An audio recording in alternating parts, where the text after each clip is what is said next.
Imagine a massive construction site, like you have just dumped 1,000,000 bricks, a huge stack of steel beams, and crates of high-end power tools right in the middle of the lot. Right, you got everything you need to build a skyscraper sitting right there. Exactly, you have the materials. But here's the catch. Nothing actually gets built until someone blows a whistle and gives the work crew a highly specific set of instructions. Yeah, they need to know what to do and when to do it. Right, because if you just leave the tools sitting there, you just have a very expensive pile of debris. So today, we are looking at how modern regenerative medicine actually blows that whistle inside the human body. And it's a really profound shift in how we think about medical treatments. We are so used to the idea of a chemical switch. Like popping an aspirin. Exactly. You swallow a pill, it enters your bloodstream, and the drug simply does its job. But when we start dealing with living biological ingredients, it's totally different. Because they're alive, right? Yeah. The success of the treatment depends entirely on how we instruct those ingredients to behave once they are actually introduced to the tissue. And that is exactly what we are exploring with you in this deep dive. Today, we are looking at a highly specific application of platelet-rich plasma, or PRP, which is known as the O shot. It's a fascinating area of clinical focus. It really is. Our mission today is to look under the hood of this popular procedure and examine the actual cellular mechanics at play. Specifically, we want to know how the choice of a chemical activator, something like calcium chloride versus autologous thrombin, completely alters the timeline of healing and growth factor release. Because the underlying science here is, it's just fascinating. The variable is no longer just the patient's own biology. Right, which is what you normally think of with PRP. Exactly. The new variable is the timing of the signal. We are looking at some great data today from the American Journal of Sports Medicine, Biomed Research International, and several specialized clinical practice guides. And they all point to one major thing, right? The timing of the biological signal dictates the quality of the tissue repair. It absolutely does. Okay, let's unpack this. Before we can talk about how to control the release of this medicine, we really need to understand what the medicine actually is and where it is going. That's a great place to start. So, for those of you who might only know the O shot by name, this is a minimally invasive clinic procedure. It takes less than an hour. A patient's own blood is drawn. It's run through a centrifuge to isolate the platelet-rich plasma.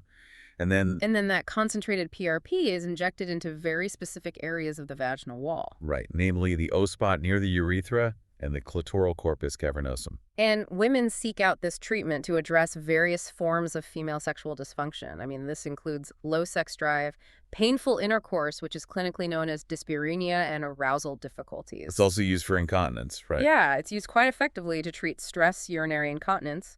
It does that by physically strengthening the tissue support in that very specific pelvic region. So we draw the blood, we spin it down, and we extract this biological gold mine. But what is actually in that gold mine? Well, when we isolate that plasma, we are concentrating platelets. Right, but I want to move away from just thinking of platelets as, the things that stop you from bleeding when you scrape your knee. Yeah, they do so much more than that. The sources describe them more like locked, time-release capsules circulating in your blood, specifically packed with structures called alpha granules. That is a much better way to visualize them, honestly. The alpha granules inside the platelets are essentially storage vaults for vital growth factors. Like little paramedic backpacks. Yes. And when we look at the clinical literature, there are some major heavy hitters inside these vaults. You have PDGF, or platelet-derived growth factor. Okay, and what does that one do? It acts as a powerful mitogen for fibroblasts and smooth muscle cells. You also have TGF-beta, which stimulates undifferentiated mesenchymal stem cells. Wait, I am going to have to stop you right there. Oh, sure. Too much jargon. It's just a little.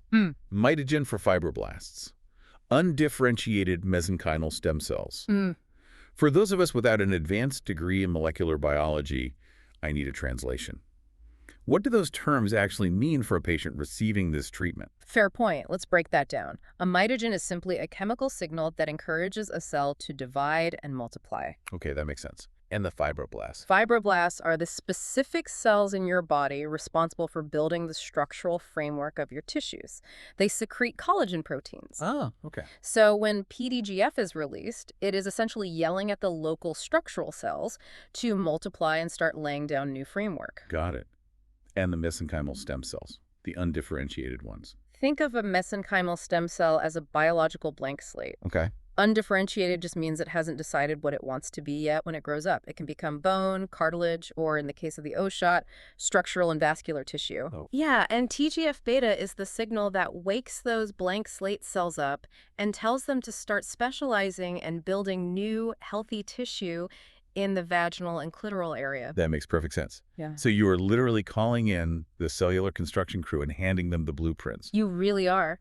And the vaults also contain VEGF, vascular endothelial growth factor. Which I'm guessing has to do with blood vessels. Exactly. It drives angiogenesis, which is the formation of entirely new blood vessel networks. That's incredible. It is. When you combine all of these signals in intimate tissue, they don't just temporarily plump the area like a cosmetic filler would. Right, it's not just a Band-Aid. Exactly.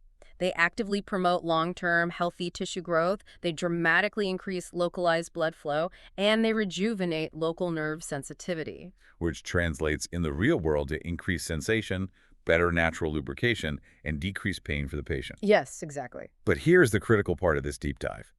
Just having those time-release capsules sitting at the construction site Right. isn't enough. No, it's not. You can have all the growth factors in the world sitting in the tissue, but someone has to actually tell the capsules to unlock. Which brings us to activation.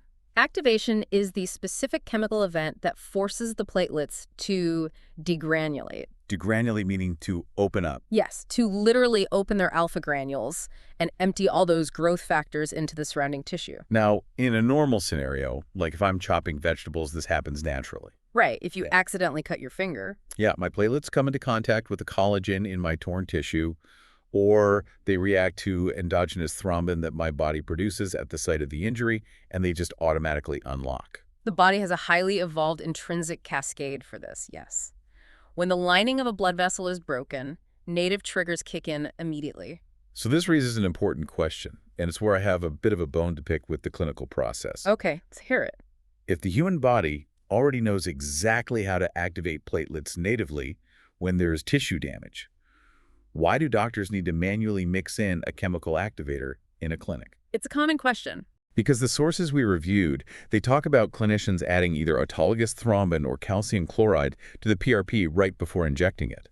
Why go through that extra step? Well, I mean, why not just inject the concentrated PRP directly into the O spot and let the body's natural collagen do the unlocking? it is a very logical question, but it ignores the physical environment of the human body. What do you mean? The body is highly dynamic, fluids are constantly moving, blood is circulating, and tissues are shifting. Right, it's not a static petri dish. Exactly. So if you inject a liquid plasma, which is basically the consistency of water, into the tissue without activating it first, what do you think happens? I assume it just absorbs. A significant portion of those platelets will simply diffuse. They wash away or they get carried off by the local lymphatic system long before the local collagen has a chance to activate them. Oh, wow. Yeah, you lose the localized effect completely. So you were just diluting the medicine across a wider area where it isn't even needed. Exactly. To prevent that, a practitioner manually activates the PRP right before or during the injection. And by doing this, they aren't just telling the platelets to open their vaults. They're doing something else. Yes, they are also initiating a structural process called fibrinogen cleavage. Fibrinogen cleavage. That sounds like we are physically breaking something apart to build something new. That is precisely what is happening at a molecular level. The activator cleaves or cuts fibrinogen proteins that are naturally floating in the plasma. And what does that do? It turns them into fibrin. Fibrin molecules then instantly link together to form a highly structured matrix. Okay, give me a visual for this matrix. What does it actually look like? Imagine pouring liquid concrete, but right as it sets, you lay down a dense network of steel rebar. Okay, I can picture that. That rebar is the fibrin matrix. It turns the liquid plasma into a physical, three-dimensional platelet gel. Ah, so it thickens it up. Exactly. This gel essentially traps the platelets exactly where the needle placed them. It acts as an anchor. So it confines the secretion of these powerful growth factors strictly to the chosen injection site. Yes, ensuring the clitoral tissue and the O-spot receive the full, concentrated dose. So the chemical activator is not just the key to unlocking the vault. It is also the rebar that anchors the medicine in place so it doesn't wash away. That's a perfect way to summarize it. That is brilliant. But, as our sources point out, not all keys turn the lock in the exact same way. And this brings us to the core of how local activation alters the growth factor release. Right, the choice of activator is crucial. Because there is a massive fundamental difference in the timing of this release based on which chemical the doctor chooses to use. We are talking about the kinetics of healing.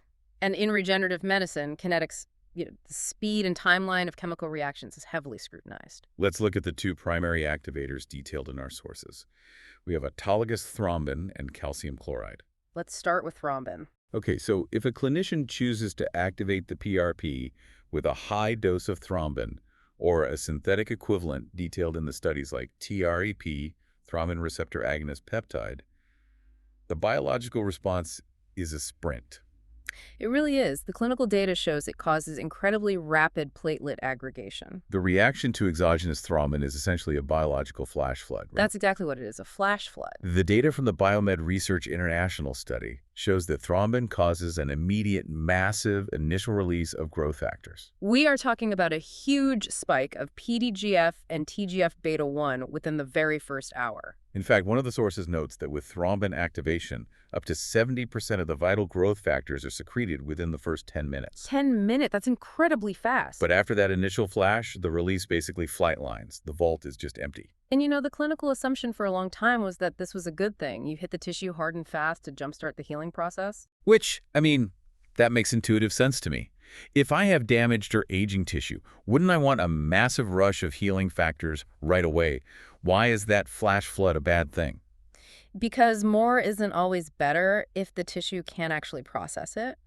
Think about how cellular receptors work. Okay. A cell only has so many receptors, like docking stations, available on its surface at any given time to receive these growth factor signals. So they can only take in so much at once. Exactly. High doses of thrombin deliver a massive immediate payload that completely overwhelms those docking stations. So the receptors just get saturated. They get completely saturated. The tissue is essentially drowning in the signal. And what happens to all the extra growth factors? Well, because the body likes to keep things tidy, the excess growth factors that can't find a docking station are simply degraded by enzymes and cleared away as waste. Oh, wow. So they just go to waste. Yes. We actually see this in studies focusing on bone healing. When massive bursts of thrombin are used, it can have limited or even inhibitory effects on the proliferation of osteoblasts, which are the cells that build bone. Because the osteoblasts are basically saying, slow down, I can only read one blueprint at a time. Exactly. And then a day later, when the cell has finally processed that first batch of instructions and is actually ready to start the heavy lifting of remodeling the tissue, all the remaining growth factors are already gone. Yep, the signaling molecules were cleared away before the long-term work could even begin. Which brings us to the alternative activator, which is calcium chloride, or KCl2. This is where things get really interesting. Right, because when a doctor uses calcium chloride instead, the kinetics completely change. It goes from a sprint to a marathon. A total paradigm shift in the timing. But I want to understand how it changes the timeline. Why does calcium act so differently than thrombin? Because calcium chloride doesn't actually activate the platelets directly in the same explosive way, it acts more as a biological catalyst. Okay, break that down for me. In your plasma, you naturally have a precursor protein called prothrombin floating around. Prothrombin, got it. When you add calcium chloride, the calcium ions initiate a much slower step-by-step chemical cascade. And that cascade gradually converts that prothrombin into your body's own natural endogenous thrombin. Ah, so it is an indirect mechanism. You aren't dumping the active ingredient in. You are dumping in the catalyst that slowly builds the active ingredient over time. Exactly. And because of this delayed extra step, it creates a much denser but very different type of fibrin rebar network. The physical structure of the clot itself is different. Yes, the physical matrix is altered. And the resulting release timeline proves it. With calcium chloride, the studies show a gradual, progressive release of growth factors. It's a completely different curve. It starts at about the 15-minute mark, but instead of dumping 70% in 10 minutes and dropping off, the levels of released growth factors continue to increase steadily, drop by drop, up to 24 hours and even beyond. Which is incredible. Yet if thrombin is like a flash flood that runs off quickly into the gutter, then calcium chloride is like setting up a highly efficient slow drip irrigation system in a garden. And from a biological standpoint, for the specific tissues we are targeting in the O-shot, that slow drip irrigation is exactly what is required. Let's talk about that specific clinical protocol. Knowing that calcium chloride offers this sustained release, how does this actually apply to the procedure a patient receives when they go in for the O shot? Well, if you look at the standard plastic surgery texts and specialized clinic guides, the procedure is rigorously standardized to leverage this exact slow-release science. They don't just wing it. Not at all. The guideline calls for taking exactly 4 milliliters of the patient's prepared PRP and activating it with precisely zero point 0.2 milliliters of 10% calcium chloride just moments before injection. The ratios are incredibly specific. They have to be, to ensure the optimal density of that fibrin matrix we talked about. 1 milliliter of that activated matrix is carefully injected into the clitoral corpus cavernosum, and the remaining 3 milliliters go into the O spot. And the reason this calcium chloride slow-release matrix is the gold standard here is because the regeneration of intimate tissue is not an overnight fix. It's not even close. Right. Earlier you mentioned we are trying to trigger unipotent stem cells to grow younger tissue and stimulating angiogenesis to build new blood vessels. That biological construction project doesn't happen in 24 hours. No, it takes weeks of sustained effort. The clinical guides note that patients might feel some immediate subjective effects, sure, but that's just due to the physical volume of the fluid injected. Like a plumping effect. Exactly. But the actual structural changes, the increased sensitivity from new nerve pathways, the improved continence from denser connective tissue, the enhanced natural lubrication, these changes develop gradually over several weeks. So the growth factors need to be physically present and actively signaling throughout that entire extended remodeling phase. They have to be. A fast-acting thrombin clot that depletes its entire payload in the first hour simply wouldn't provide the sustained daily signaling required for this kind of long-term tissue regeneration. Right. It would be like yelling at the construction crew for 10 minutes on Monday morning and then expecting them to know what to do for the next 3 weeks. That's a great analogy. They need constant daily blueprints. It is amazing how much thought goes into not just what is being injected, but meticulously managing the timeline of how the body breaks it down. It's precision medicine.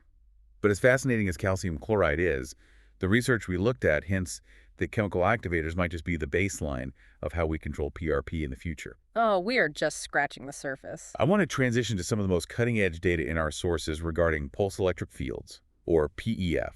The PEF data represents a massive leap forward. We are talking about using highly calibrated electrical currents to activate platelets ex vivo, meaning outside the body, before the injection even happens.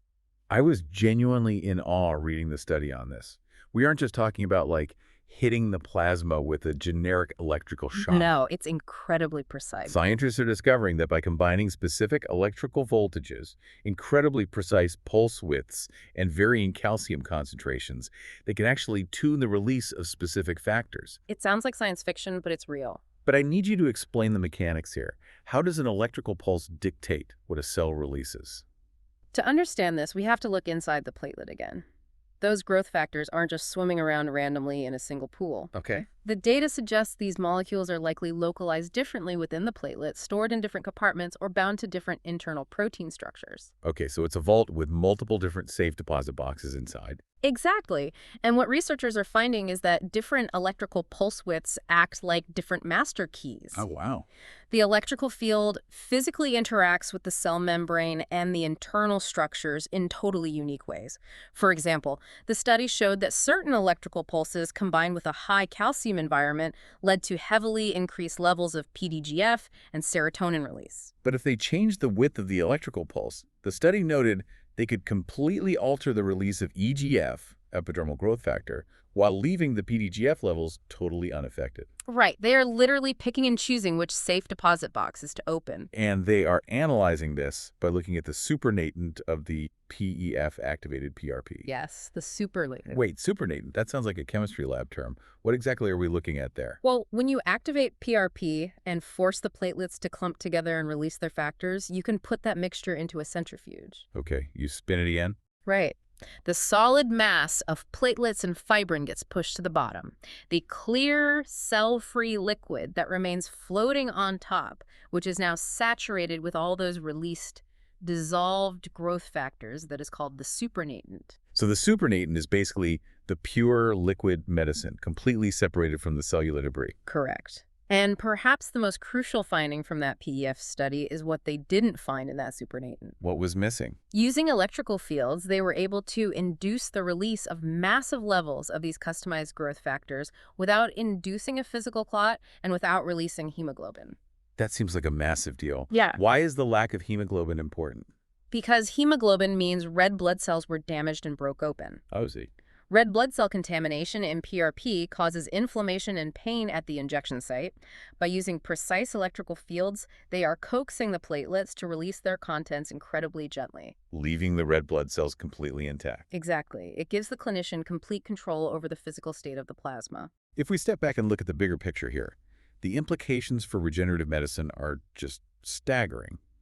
Right now, a clinician basically has to choose between two chemical options, right? Pretty much. A fast-release thrombin clot or a slow-release calcium clot. But growth factor requirements vary drastically across the human body. A torn Achilles tendon needs a very different chemical environment than the vaginal mucosa of the O-shot. And that needs a different environment than a diabetic foot ulcer. Exactly. The ability to tune this release electrically changes the entire landscape. We are finally moving away from a blunt, one-size-fits-all injection. We are moving toward highly customized, programmable biological therapies. You could theoretically dial in the exact ratio of serotonin to vascular endothelial growth factor based on the specific phase of healing that the patient's tissue is currently in. You aren't just hoping the body figures it out anymore. You are speaking the body's cellular language with unprecedented fluency. The unique balance of factors in that electrically tuned supernatant could eventually become a standard that far surpasses anything we can currently achieve with simple chemical activators. So, as we wrap up this deep dive for you, our listener, the ultimate takeaway here is that the magic of the O-shot, and really PRT therapies as a whole, isn't just in the harvesting of the platelets. Having the biological building blocks is only step one. The real power, the true clinical efficacy, lies entirely in the activation protocol. By intentionally choosing a slow-acting catalyst like calcium chloride over a heavy dose of thrombin, clinicians are deliberately bypassing the body's natural urge to sprint. They're setting up a slow, sustained biological release designed specifically for long-term tissue regeneration. It absolutely proves that in the realm of regenerative medicine, the timing of the biological signal is just as important as the signal itself. It really is. Timing is everything, even at the molecular level. And it leaves you with a rather mind-expanding thought to ponder long after this deep dive is over. It's fun to think about where this is heading. Definitely. If we are already learning to tune the release of growth factors using electric fields and specific calcium concentrations today, what does the regenerative medicine of tomorrow look like? It could be entirely programmable. Could we see a future of multi-stage programmed injections? Imagine a world where a doctor programs your PRP to release a massive, immediate wave of immune-modulating factors on day one to stop inflammation dead in its tracks. And then it shifts gears. Exactly. Yeah. Then automatically, that same injection transitions into a slow, perfectly timed drip of nerve growth factors exactly 1 week later, right when the tissue is finally ready to rebuild. We aren't just giving the medicine a schedule anymore. No, we are writing the calendar. Thank you for joining us on this deep dive, and as always, keep learning.